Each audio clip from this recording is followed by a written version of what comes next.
KBS 방송의 조한 전도사입니다. 기도로 시작하겠습니다.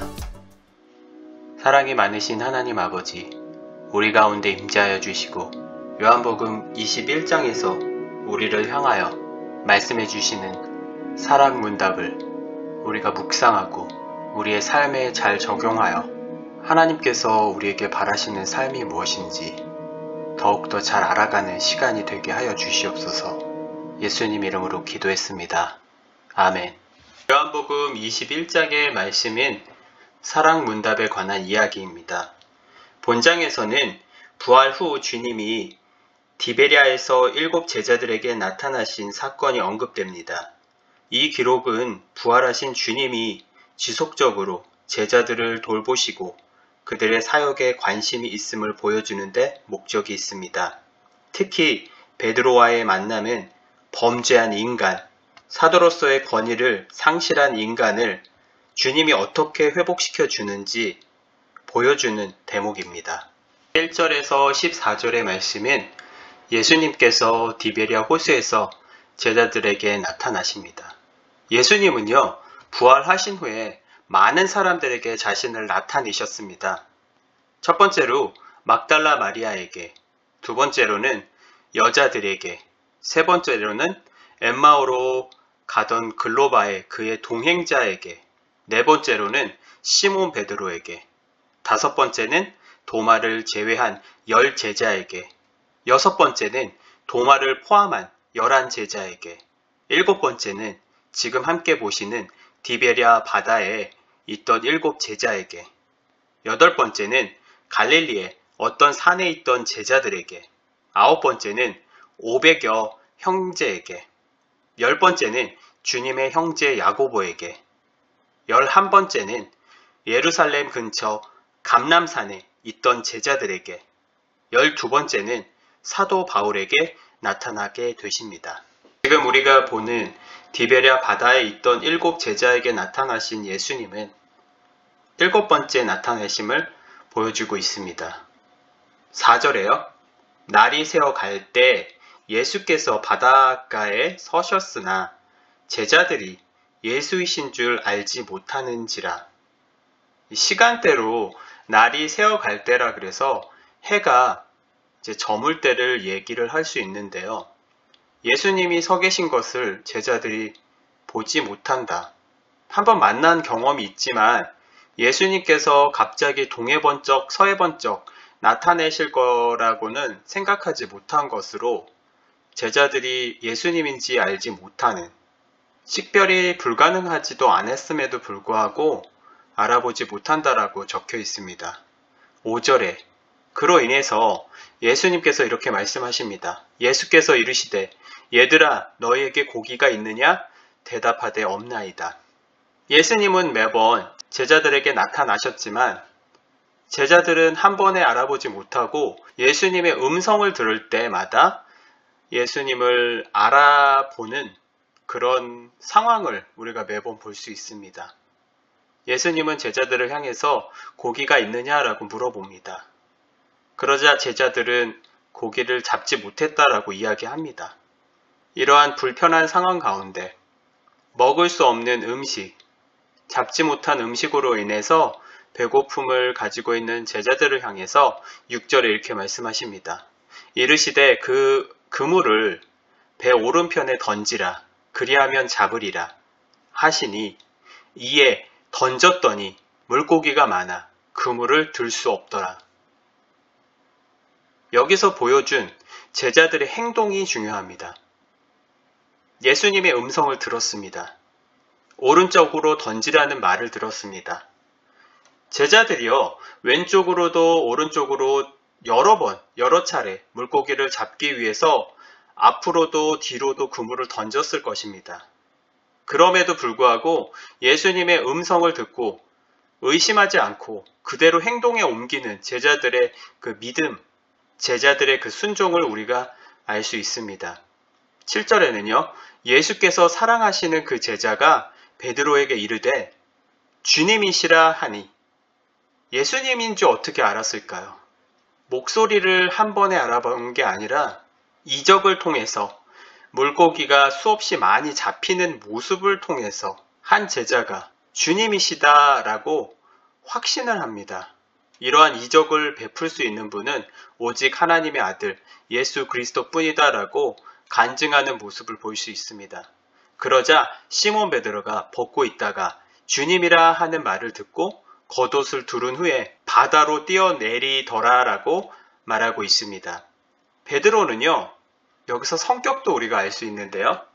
예수님이 너무나 좋은 나머지 이 불같은 성격의 베드로가 너무 기쁨을 감추지 못하고 물 위로 뛰어내리는 모습, 예수님을 반기는 모습을 알 수 있습니다. 많은 물고기를 잡은 후에 예수님께서 10절에 이렇게 말씀하십니다. 예수께서 이르시되 지금 잡은 생선을 좀 가져오라 하시니 11절에 시몬 베드로가 올라가서 그물을 육지에 끌어올리니 가득히 찬 큰 물고기가 153마리이라. 이같이 많으나 그물이 찢어지지 아니하였더라. 하나님은요, 우리 인간을 향해서 복을 주실 때 이 복이 우리가 감당할 만큼의 양을 부어주십니다. 너무 넘치는 사랑으로 넘치도록 우리가 감당하지 못할 만큼의 복이 아니고요.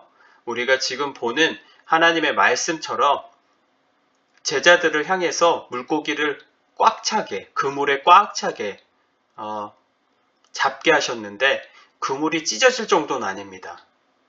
그러니까 인간의 욕심은 그물이 찢어질 정도로 물고기가 많이 잡혔으면 좋겠다라고 생각하지만 하나님이 보시기에는 153마리 그 물고기 안에 꽉 찬 제자들에게 풍성하게 감당할 수 있을 만한 복을 내려주셨음을 우리가 알 수 있습니다.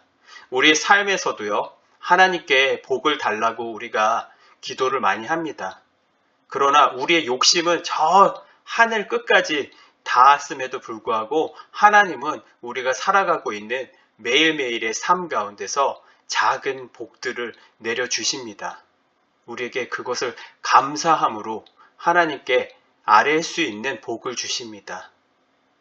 그것은 무엇이냐면 너무나 넘치는 복이면 우리가 그것을 감당하지 못하고 물고기가 마치 그물에서 찢어져 나가서 복이 새는 것처럼 우리의 삶도 너무나 커다란 큰 복을 한 번에 받으면 우리가 그 복을 누리지 못한다는 것을 알 수 있습니다. 이렇듯 하나님께서는 우리에게 가장 좋은 곳으로 우리의 삶을 인도해 주신다는 것을 알 수 있습니다. 12절에는요. 예수께서 이르시되 와서 조반을 먹으라 하시니 제자들이 주님이신 줄 아는 고로 당신이 누구냐 감히 묻는 자가 없더라. 이제는 확신이 서는 거죠. 확실하게. 왜냐하면 예수님이시기 때문에 제자들을 너무나 사랑하시기 때문에 물고기를 그물에 꽉 찰 정도로 잡게 하시는 놀라운 이적 가운데서 게다가 또 조반을 먹으라고 제자들의 배를 배부르게 채워주시는 예수 그리스도의 사랑을 느낀 제자들은 단 한 사람도 예수님이 아니다라고 반박하는 사람이 없었습니다. 이렇듯 제자들은 목자이신 예수 그리스도를 따라감으로써 양이요 꼴을 먹는 모습을 볼 수 있습니다. 우리의 삶도 예수 그리스도의 길을 걷는다면 때에 따라 꼴을 먹여주시는 풍성한 삶, 하나님과 함께하는 삶, 그 동행의 길이 얼마나 기쁘고 행복한 길인지 우리가 오늘의 말씀을 통해서 알 수 있습니다. 15절에서 19절까지의 말씀은 예수님과 베드로에 관한 이야기입니다. 15절에 그들이 조반 먹은 후에 예수께서 시몬 베드로에게 이르시되 요한의 아들 시몬아 내가 이 사람들보다 나를 더 사랑하느냐? 라고 말씀하십니다. 이 사람들이 나를 사랑하는 것보다 더 사랑하느냐? 라는 뜻입니다. 이전에 베드로는 다 주를 버릴지라도 나는 그러지 않겠나이다 라고 호언장담하였습니다. 다른 제자들 위에 자신을 올려놓는 그의 자만심이 실패의 원인이었습니다. 따라서 이제 베드로는 그 제자들 앞에서 자신의 신앙을 고백해야만 되었습니다. 예수님은 다시 한번 베드로의 신앙을 확신시켜주는 모습을 볼 수 있습니다. 베드로의 입술로 신앙 고백하기를 바라시는 예수 그리스도. 이에 따라 베드로는 이렇게 대답을 합니다. 이르되 주님 그러하나이다. 내가 주님을 사랑하는 줄 주님께서 아시나이다. 라고 고백합니다. 그러자 예수님께서는 이르시되 내 어린 양을 먹이라 하시고, 내 어린 양을 먹이라는 이 말씀 가운데는 어린 양, 즉 예수님을 따르는 제자들을 포함한 이제 막 시작한 예수님을 알지 못하는 사람들이 이제 막 예수 그리스도를 알기 시작한 사람들, 이들을 향해서 어린 양이라고 표현하지 않았을까요? 하나님에 대해서 잘 모르는 많은 사람들, 믿음을 시작한 사람들, 이들에게 하나님의 말씀을 잘 전달하고 먹이라라고 말씀하고 계시는 예수님입니다. 예수님은 베드로의 신앙 고백을 통해서 예수님께서 세상에서 목자이셨던 역할을 그대로 전수하시는, 베드로에게 전수하고 또한 그 역할을, 목자의 역할, 참목자, 선한 목자의 역할을 잘 감당하게끔 이끌어주시는 구절입니다. 16절에서 또 두 번째 이르시되 요한의 아들 시몬아 내가 나를 사랑하느냐 하시니, 예수님께서 사랑하는 제자 베드로에게 신앙 고백을 받으신 후에 두 번째 다시 한번 묻습니다. 내가 나를 사랑하느냐. 그러자 베드로가 이르되 주님 그러하나이다. 내가 주님을 사랑하는 줄 주님께서 아시나이다. 라고 똑같은 대답을 하고 있습니다. 그러자 이르시되 내 양을 치라 하시고, 앞서서는요 내 어린 양을 먹이라 라고 말씀하셨습니다. 두 번째 똑같이 사랑하느냐라고 말씀하신 후에 베드로의 두 번째 같은 신앙 고백을 받으신 후에 내 양을 치라 라고 말씀하고 계십니다. 보통 주석가들은 16절에 양을 치라와 15절에 나오는 양을 먹이라의 그 의미를 구별을 합니다. 먹이다라는 것은 단지 먹이는 행위만을 말하고, 치다라는 말은 먹이는 것을 포함하여 기르고 인도하며 보호하는 보다 넓은 의미에 있어서 목자의 책임을 뜻합니다. 예수님은 두 번째 베드로의 신앙 고백을 통하여 베드로의 믿음을 확신을 주신 후 베드로에게 더 많은 책임에 전가하시는 모습을 볼 수 있습니다. 그 다음에 17절의 말씀입니다. 세 번째 이르시되 요한의 아들 시몬아 내가 나를 사랑하느냐 하시니, 세 번째 다시 한번 같은 말씀을 묻습니다. 내가 나를 사랑하느냐 하시니 베드로가요 이렇게 대답합니다. 주께서 세 번째 내가 나를 사랑하느냐 하심으로 베드로가 어떻게 해요? 근심하여 이르되 주님 모든 것을 아시오매 내가 주님을 사랑하는 줄을 주님께서 아시나이다. 예수님께서요 내가 나를 사랑하느냐? 내가 나를 사랑하느냐? 내가 나를 정말 사랑하느냐라고 물었을 때 베드로의 마음이 어땠을까요? 좀 뜨끔하지 않았을까요? 예수님께서 십자가에 못 박히시기 그 전 베드로가 3번이나 부인했습니다. 닭이 울기 전에. 그런 마음을 다시 한번 상기시키면서 자신이 저지른 베드로의 그 배신, 사랑한다, 사랑한다, 예수님을 절대 저버리지 않겠다라고 베드로가 다짐했던 그 모습 가운데서 예수님을 저버린, 그것도 3번이나 예수님을 부인했습니다. 그래서 참 놀라운 것은요, 베드로가 3번 부인한 것에 대한 예수님의 사랑 문답에 관한 말씀은요, 3번 물어봅니다. 똑같은 대답을 얻기 위해서. 그러자 베드로가 과거의 베드로의 그 실수를 통해서 근심하고 또 이르되 주님께서 모든 것을 아시오매 내가 주님을 사랑하는 줄 주님께서 아시나이다. 베드로가 이제는 확신이 찬 모습을 우리가 연상해 볼 수 있습니다.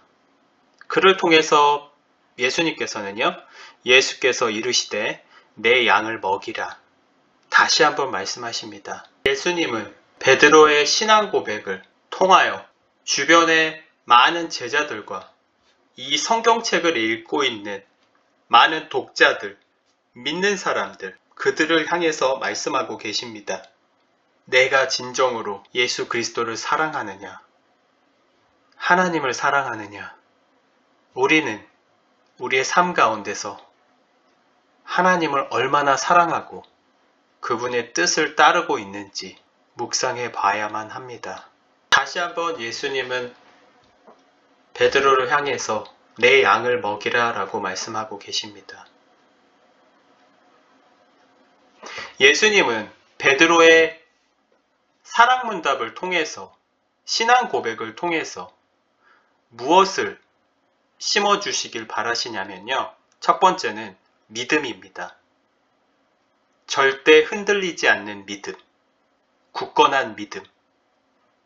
그 가운데 하나님의 뜻을 따르는 것, 그것은 어린 양을 포함한 양들에게 때에 따라 꼴을 먹이는, 기르고 인도하는, 보호하는 역할을 잘 감당하게 하시는 예수 그리스도의 마음입니다.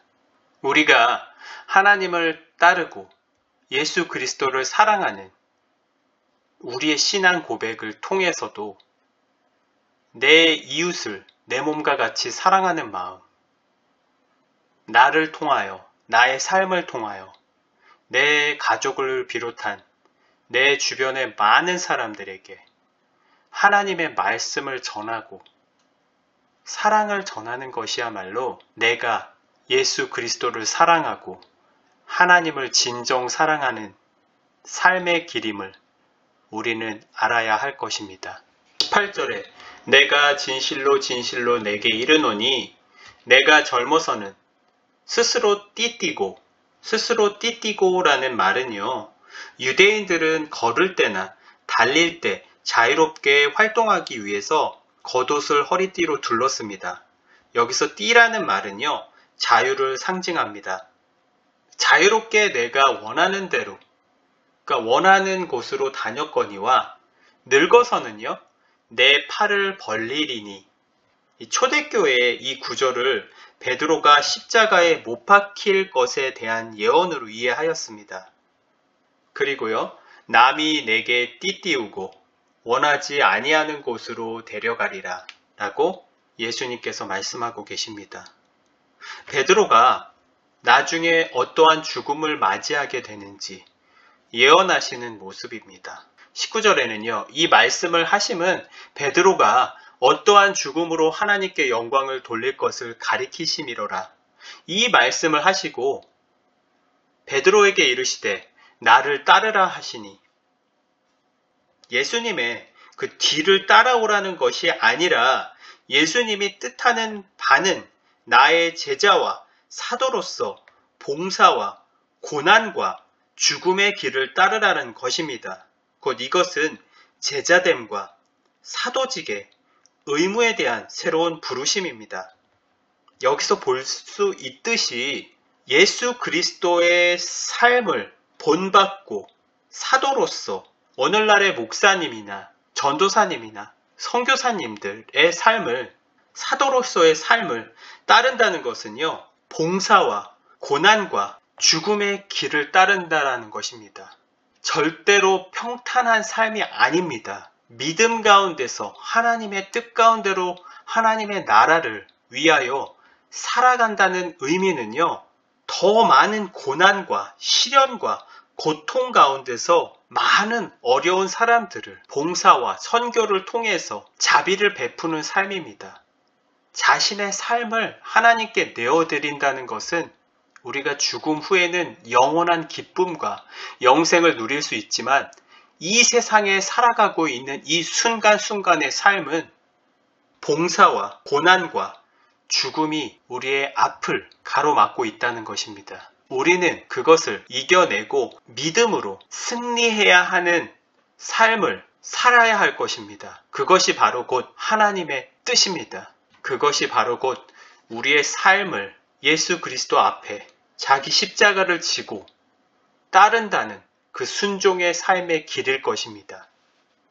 20절에서 24절까지의 말씀은 예수님과 사랑하는 제자에 관한 이야기인데, 베드로에게 예수님께서 마지막에 어떠한 죽음을 맞이하게 될 것인지 예언해 주시는 그 모습 가운데서 베드로는 당연히 자신의 죽음을 이야기하시니까 무섭고 두렵고 한편으로는 또 슬프고 여러 가지 생각을 하겠죠. 그 가운데서 예수님이 사랑하는 다른 제자는 어떻게 죽음을 맞이하게 되는지 물어보게 됩니다. 그러자 예수님께서는 내가 올 때까지 그를 머물게 하고자 할지라도 내게 무슨 상관이냐? 너는 나를 따르라 라고 대답하고 계십니다. 우리가 하나님을 순종합니다. 그런데 우리의 삶이 기쁘지 않고 만족스러운 삶이지 않고 내 이웃들과 나의 삶을 비교하고 믿지 않는 사람들과 나의 삶을 비교합니다. 우리 주변에 일어나는 일의 많은 상황 가운데서 나의 삶을 비교합니다. 그러나 하나님께서는 분명히 말씀하십니다. 베드로에게 이야기하셨듯이 나의 삶의 결국, 하나님의 뜻의 마지막은 누구와의 삶과 비교하는 삶이 아니라 오직 순종으로 예수 그리스도께서 유일한 길이요 생명이다.